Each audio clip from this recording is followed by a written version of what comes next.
Самое главное в масштабировании понимать, что в бизнесе, в любом бизнесе, абсолютно в любом, какого бы размера он ни был, в какой бы нише он ни работал, в какой бы стране он ни работал, в любом бизнесе есть 3 основных блока. Первый блок — это привлечение клиентов, второй блок — это продажа, и третий блок — это производство.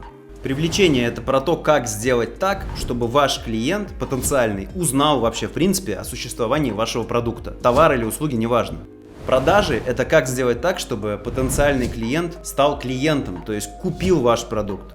Производство — это о том, как предоставить вашему клиенту ваш продукт на достаточном уровне качества, сервиса, вне зависимости от того, если это товар, то значит товар должен быть качественным и хороший сервис. Если это услуга, то услуга должна предоставлена быть качественно, с хорошим сервисом, чтобы клиент как минимум был доволен и чтобы его уровень ожидания оправдывался. Вот это производство. То есть производство, в данном случае мы называем это условно, слово производство, не имеется в виду какие-то станки. В любом бизнесе есть производство. Если это парикмахерское, то производство — это мастера, которые стригут. Если это онлайн-школа, то производство — это эксперты, которые преподают. Если это компания, которая занимается производством кухонь, то это производство кухонь. То есть в любом бизнесе обязательно есть производство. Это как раз тот блок, который отвечает за производство и предоставление продукта конечного. С этим мы разобрались. В каждом бизнесе в определенный момент времени узкое место, так называемое, то есть это как раз таки та точка, которая не позволяет бизнесу расти и масштабироваться. Вот это узкое место, оно, как правило, находится в одном из этих 3 блоков. Притом, повторюсь, в любом бизнесе, даже в крупной международной корпорации, тоже узкое место всегда есть, и оно всегда находится в одной из вот этих 3 областей. Значит, возьмем для примера производство кухонь. Если у нас узкое место находится в продаже, выглядит это следующим образом. Заявки у нас вроде бы есть, но нам не удается продавать по этим заявкам, то есть не удается закрывать сделку. Но это с чем может быть связано? В основном это связано с тем, что никто в компании, даже собственник, точно не понимает, в чем заключается уникальное торговое предложение компании, в чем заключается преимущество перед конкурентами. Продаем и продаем. Вот у нас кухня есть, у них кухня есть.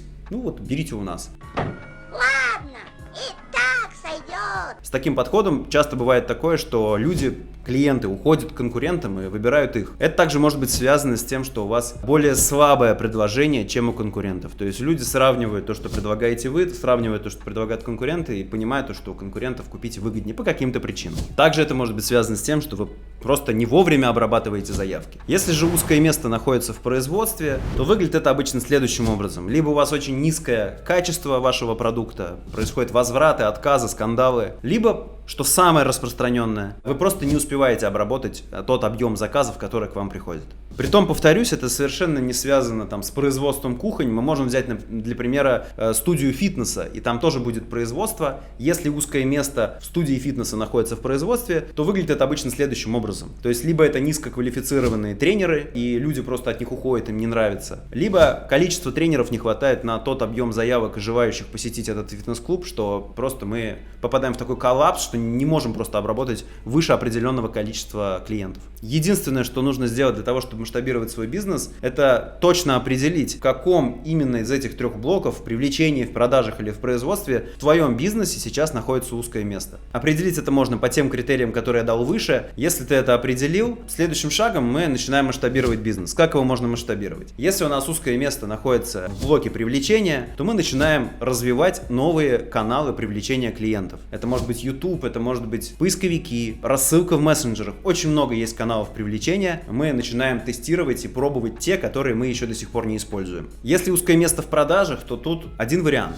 Нужно создавать системный отдел продаж, который будет качественный, эффективный, в полном объеме обрабатывать заявки, которые у вас приходят. Ну а если проблема на производстве, то нужно расширять свое производство, нанимать людей, что-то автоматизировать, использовать какие-то современные технологии для того, чтобы полностью весь объем заявок, которые приходят, клиентов, которые к вам приходят, получали услугу или товар качественными и в полном объеме. Ну а что касается франшиз и филиалов, тут очень важно понимать, что открытие франшиз или филиальной сети – это способ масштабирования уже успешной бизнес-модели. И слово «успешный» здесь является ключевым, потому что если вы будете открывать франшизу или филиал в бизнесе, в котором есть вот такое не закрытое узкое место, которым вы так и не справились до сих пор, то вы масштабируете не только плюсы вашего бизнеса, но и проблемы тоже. Если у вас есть проблемы с привлечением, и вы начнете масштабировать такой бизнес, то в каждом новом филиале и в каждой новой франшизе будут проблемы с привлечением, потому что вы эту проблему не решили на самой ранней стадии. Друзья, обязательно подписывайтесь на мой канал. Совсем скоро у меня выходят новые выпуски про привлечение клиентов, про продажи, про систематизацию сбыта. Ставьте колокольчик, чтобы не пропустить эти выпуски. И напишите, пожалуйста, в комментариях, как вы думаете, в вашем бизнесе сегодня в каком из 3 блоков находится узкое место? Ну а если вы хотите создать систему привлечения клиентов и продажи в вашем бизнесе, то под этим видео вы найдете инструкцию, как это можно сделать.